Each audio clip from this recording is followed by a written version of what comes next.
শামসাবাদের প্রধান, এদেরকে দিয়ে মমতা ব্যানার্জির বিশেষ বাহিনীকে দিয়ে, শাহজাহানের আত্মীয়দের দিয়ে ভেবেছিলেন সব হিন্দুকে তাড়িয়ে দেব।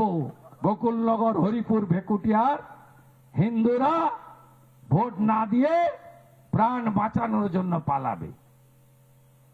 প্রকাশ্যে বোম ছুড়ল ভোটারদের উপরে, প্রকাশ্যে দিনের বেলা। এখানে তো থানা রাখাই উচিত নয়।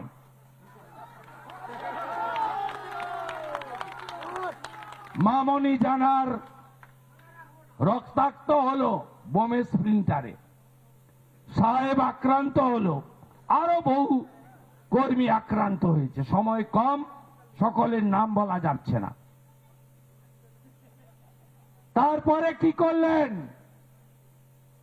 রথিমালা আড়ি, এদের টার্গেট শুধু হিন্দু নয়, মহিলা এবং শিডিউল কাস্ট। যেহেতু 21-এর নির্বাচনে আপনারা বুথগুলো দেখবেন, মুসলিম বুথে অনেকে ভোট দিতে চায়, আইএসএফ এ দিতে চায়, আমাকে দিতে চায়, সিপিএম কে দিতে চায়, দিতে দেয় না। গরিব মুসলমানদের ভোট দিতে দেয় না, জানলা খোলা রাখে।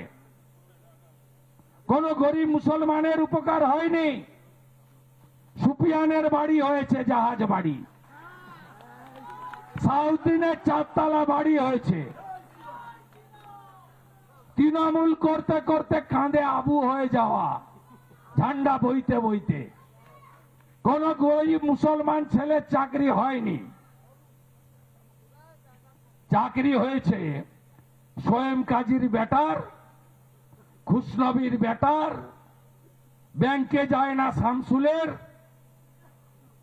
সুফিয়ানের গোটা আত্মীয় স্বজনের, তাহেরের গোটা গোষ্ঠীর, সাউদ্দিনের বেটা বেটি আর ভাই ভাতিজা, তারা চাকরি নিয়েছে।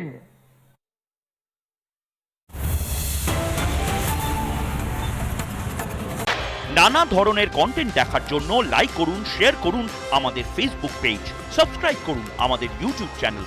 পাশাপাশি অন্যান্য ব্রেকিং নিউজের জন্য অবশ্যই চোখ রাখুন রিপাবলিক বাংলায়।